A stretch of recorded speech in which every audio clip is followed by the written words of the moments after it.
अखंड ज्योति नवंबर 2022 शीर्षक है विश्वव्यापी विस्तार का वाहक बना देव संस्कृति विश्वविद्यालय। मानवीय उत्थान का हर संभव प्रयास करता पूज्य गुरुदेव के दिव्य स्वप्नों का विश्वविद्यालय। देव संस्कृति विश्वविद्यालय सतत अपनी प्रगति यात्रा पर आरूढ़ है। भारत समेत समस्त विश्व को पूज्य गुरुदेव के ज्ञान के आलोक से प्रकाशित कर देने हेतु संकल्पित यह विश्वविद्यालय शिक्षा व विद्या की समायोजित अनूठी शैली से निरंतर परिष्कार की प्रक्रिया को संपन्न कर रहा है। पूज्य गुरुदेव के अनुसार आज की अराजकता से लेकर चारों ओर छाई विभीषिका की परिस्थितियों के पीछे छिपे कारण पर ध्यान दिया जाए तो विवेक एक ही निष्कर्ष पर पहुंचता है और वह है अज्ञानता। समस्या व उसके कारण का पता यदि समय रहते चल जाए तो समाधान मिलते देर नहीं लगती। ज्ञान की गंगा के अवतरण को संभव बनाने व उससे सहज ही सभी के कल्याण का मार्ग प्रशस्त करने वाले पूज्य गुरुदेव के दिव्य स्वप्न का सफल परिणाम देव संस्कृति विश्वविद्यालय ज्ञान की उसी परिधि के विस्तार में निरंतर संलग्न है। विस्तार के इसी क्रम में देव संस्कृति विश्वविद्यालय एवं छत्रपति शाहू जी महाराज विश्वविद्यालय कानपुर के बीच गर्भोत्सव संस्कार व योग के विभिन्न आयामों पर सहयोग हेतु अनुबंध स्थापित किया गया। इस अनुबंध के परिणाम स्वरूप दोनों विश्वविद्यालय के माध्यम से उल्लिखित क्षेत्रों में अनुसंधान व शिक्षण को विस्तार मिलेगा। विश्वविद्यालय के अंतर्राष्ट्रीय विस्तार के क्रम में विश्वविद्यालय के प्रति कुलपति कनाडा के वाटरलू पहुंचे और यूनिवर्सिटी ऑफ वाटरलू के साथ अनुबंध हस्ताक्षर किया। साथ ही उन्होंने यूनिवर्सिटी के centre for spirituality and wisdom practices का उद्घाटन किया। इसके पश्चात उन्होंने रेनिसन यूनिवर्सिटी कॉलेज में शिक्षकों के मध्य उद्बोधन दिया। इस कार्यक्रम में यूनिवर्सिटी ऑफ वाटरलू के प्रेसिडेंट वेंडी फ्लेचर भी उपस्थित थीं। अपने यूरोप प्रवास पर प्रति कुलपति रोमानिया के क्लूज शहर के विश्वविद्यालय university of arts and design में पहुंचे और वहां के कुलपति के साथ मिलकर देव संस्कृति विश्वविद्यालय के साथ नई अनुबंध की संभावनाओं पर चर्चा की। इसी प्रवास में उन्होंने क्लूज शहर के बाबा बोइस यूनिवर्सिटी की इंडिया सेंटर की निदेशक से भी मुलाकात की एवं विस्तार की संभावनाओं पर विचार विमर्श किया। हिमालय क्षेत्र में एक गुरुकुल के रूप में स्थापित यह विश्वविद्यालय विश्व के आकर्षण का केंद्र है, जो अनेक प्रतिभा संपन्न व प्रतिष्ठित गणमान्यों को स्वयं की ओर खींच लाता है। विश्वविद्यालय परिसर में शांति कुंज स्वर्ण जयंती व्याख्यान माला की कड़ी में राष्ट्रमंडल राष्ट्रों की महासचिव श्रीमती बैरोनेस पैट्रिशिया स्कॉटलैंड का आगमन हुआ। इस अवसर पर इंग्लैंड की प्रसिद्ध राजनीतिज्ञ श्रीमती पैट्रिशिया ने कहा कि आप सभी अभी युवा हैं और विश्वविद्यालय ने ज्ञान बढ़ाने का जो आपको अवसर दिया है उसे गंवाएं नहीं, क्योंकि कैरियर को संभालने का यही सुनहरा अवसर है। उन्होंने यह भी कहा कि विश्व का ज्ञान आध्यात्मिकता और आशा के सूत्रों को मानवता एवं एकता के धागे में पिरोकर ही कार्य करने होंगे। उन्होंने आगे कहा कि विश्व को मानवता को बचाए रखने के लिए पर्यावरण संरक्षण और भूखमरी के लिए मिलकर कार्य करने की आवश्यकता है। अखिल विश्व गायत्री परिवार के नेतृत्व में पर्यावरण संरक्षण एवं मानवता के लिए जो कार्य हो रहे हैं वे पूरे राष्ट्रमंडल देशों के साथ संपूर्ण विश्व के लिए प्रेरणा स्रोत है। इसी पूर्व प्रतिकुलपति ने कार्यक्रम की रूपरेखा बताते हुए विश्वविद्यालय की रचनात्मक गतिविधियों एवं महान स्वतंत्रता संग्राम सेनानी युग ऋषि परम पूज्य गुरुदेव पंडित श्री राम शर्मा आचार्य जी द्वारा स्थापित गायत्री तीर्थ शांति कुंज की परिकल्पनाओं एवं योजनाओं पर विस्तृत रूप से प्रकाश डाला। व्याख्यान कार्यक्रम के अंत में देव संस्कृति विश्वविद्यालय के कुलपति ने सभी का आभार प्रकट किया। इसके पश्चात विश्वविद्यालय के कुलपति एवं प्रतिकुलपति द्वारा मुख्य अतिथि ब्रिटिश राजनीतिक श्रीमती पैट्रिशिया स्कॉटलैंड को गायत्री मंत्र लिखित चादर, गंगाजल, युग साहित्य, स्मृति चिन्ह आदि भेंट कर उनको सम्मानित किया। देव संस्कृति विश्वविद्यालय के मृत्युंजय सभागार में आयोजित व्याख्यान कार्यक्रम में पूर्व मुख्य अतिथि श्रीमती पैट्रिशिया ने देव संस्कृति विश्वविद्यालय में स्थापित एशिया के प्रथम व एकमात्र बाल्टिक संस्कृति एवं अध्ययन केंद्र का अवलोकन किया।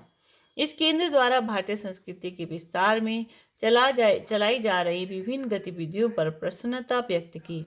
इस दौरान स्वरोजगार को प्रेरित करने वाली स्वावलंबन कार्यशाला एवं गौशाला का भी उन्होंने निरीक्षण किया। महासचिव श्रीमती पैट्रिशिया ने प्रज्ञेश्वर महादेव की पूजा अर्चना कर विश्व शांति की कामना की और मंदिर परिसर में पौधारोपण भी किया, जिसके पश्चात वे गायत्री तीर्थ शांति कुंज पहुंची, जहां उन्होंने युग ऋषि द्वय की पावन समाधि पर पुष्पांजलि अर्पित कर संपूर्ण मानवता के विकास हेतु प्रार्थना की। इसी कार्यक्रम में उन्होंने शांति कुंज के विभिन्न विभागों का भी अवलोकन किया। विशिष्ट अतिथियों के आगमन के क्रम में मेजर जनरल श्री NS राजपुरोहित जी का विश्वविद्यालय परिसर में आगमन हुआ। इस दौरान उन्होंने विश्वविद्यालय के प्रतिकुलपति से भेंट कर विश्वविद्यालय परिसर का भ्रमण भी किया। इसी के साथ विश्वविद्यालय परिसर में मिचंदा राजकीय विश्वविद्यालय केरला की प्रोफेसर डॉक्टर P प्रिया का विद्यार्थियों के साथ आगमन हुआ। अपने आगमन पर उन्होंने प्रतिकुलपति से भेंट की और भेंट के दौरान उन्होंने अपने शोध के विषय हिंदी के उपन्यासों में शहरीकरण, भगवत गीता और मनोविज्ञान में कक्षाओं का संचालन पर प्रतिकुलपति जी से मार्गदर्शन किया। इसके पश्चात उन्होंने अपने विद्यार्थियों के साथ मिलकर देव संस्कृति विश्वविद्यालय का भ्रमण किया एवं विश्वविद्यालय में चल रही गतिविधियों की खूब सराहना की व साथ ही भविष्य में विश्वविद्यालय में अध्ययन के लिए अपने विद्यार्थियों को प्रेरित किया।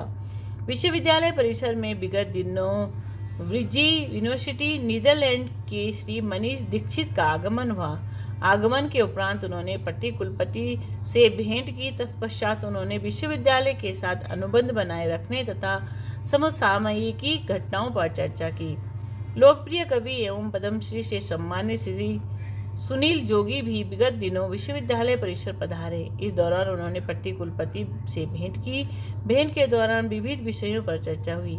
श्री सुनील जोगी ने विश्वविद्यालय में चल रही सभी गतिविधियों की सराहना की। आगमन के क्रम में विश्वविद्यालय परिसर में प्रसिद्ध शिक्षाविद श्री शफी मदनी का आगमन उनके साथियों के साथ हुआ। अपने आगमन पर उन्होंने प्रतिकुलपति से भेंट की। साथ ही साथ उन्होंने विश्वविद्यालय का भ्रमण किया एवं परम पूज्य गुरुदेव द्वारा प्रदत्त शिक्षा ही नहीं विद्या भी चिंतन की अत्यंत सराहना की। विश्वविद्यालय शैक्षणिक गतिविधियों में मानसिक स्वास्थ्य में आध्यात्मिकता, आयुर्वेद और वैकल्पिक उपचारों की भूमिका विषय पर अंतर्राष्ट्रीय कार्यशाला का आयोजन किया गया। इस अंतर्राष्ट्रीय कार्यशाला का उद्घाटन विश्वविद्यालय के प्रतिकुलपति ने किया। बहुआयामी कार्यशाला, जिसका मुख्य उद्देश्य भारतीय विज्ञान, चिकित्सा और आध्यात्मिक विधाओं को समझ उनसे प्रासंगिक मानव जीवन की समस्याओं को सुलझाना रहा। वैज्ञानिक आध्यात्मवाद विभाग द्वारा इस कार्यक्रम का आयोजन कराया गया। इस अवसर पर प्रतिकुलपति ने बताया कि मनुष्य की असल समस्या है उसका मन, जिसमें असंतोष, ईर्ष्या और क्रोध जैसी दुर्भावनाएं हैं। उन्होंने इन समस्याओं का समाधान भी मनुष्य के मन को ही बताया। उन्होंने यह भी कहा कि भारतीय संस्कृति में अंतःकरण की समझ है। यहाँ की विभिन्न प्राचीन वैज्ञानिक विधाएं हैं जो आध्यात्मिकता की मदद से मनुष्य में सकारात्मक भावनाएं जागृत करती हैं व साथ ही व्यक्ति को शारीरिक तथा मानसिक स्तर पर स्वस्थ बनाती हैं। कार्यशाला में भारत के 19 अलग अलग राज्यों से आए करीब 100 शोधार्थियों ने भाग लिया और अपने शोध पत्र प्रस्तुत किए। इसी क्रम में प्रतिकुलपति महोदय द्वारा मानसिक स्वास्थ्य में आध्यात्मिकता, आयुर्वेद और वैकल्पिक उपचारों की भूमिका विषय पर अंतर विषयक अंतर्राष्ट्रीय पत्रिका और ई प्रोसीडिंग्स का भी विमोचन किया गया। अंतर्राष्ट्रीय कार्यशाला के अंतिम दिन देव संस्कृति विश्वविद्यालय के कुलपति ने सभी प्रतिभागियों को संबोधित किया। मानसिक रोगों से कैसे बचें, इसके लिए उन्होंने पूज्य गुरुदेव द्वारा लिखी गई कई पुस्तकों को पढ़ने और उसका अनुपालन करने की सलाह भी दी। इस कार्यशाला की अध्यक्षता प्रतिकुलपति द्वारा की गई तथा कार्यशाला का संयोजन डॉक्टर पीयूष त्रिवेदी ने किया। शिक्षाप्रद प्रसंग। एक नगर में एक सेठ रहा करता था। वह तो दरियादिल था, परंतु उसका मुनीम पाई पाई का हिसाब रखने वाला था।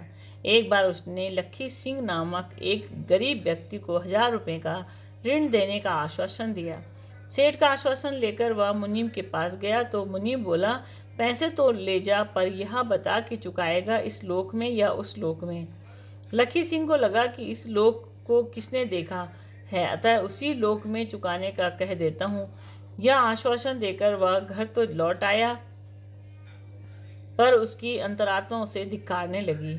मन के भार से मुक्त होने का उपाय जानने के लिए वह एक संत के पास गया और उन्हें सारा विवरण सुनाया।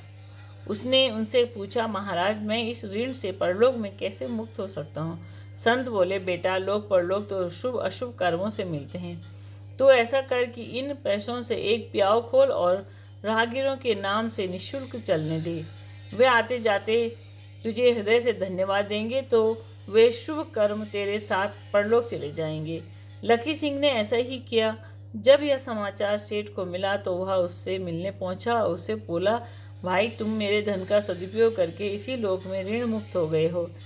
अब तुम्हें मुझे कुछ लौटाने की आवश्यकता नहीं है। लखी सिंह की दरियादिली के कारण बाद में उस जगह लोगों ने तालाब खोदकर उसका नाम लखी ताल रख दिया। धन का सदुपयोग ही कीर्ति का कारण बनता है। राधे कृष्ण।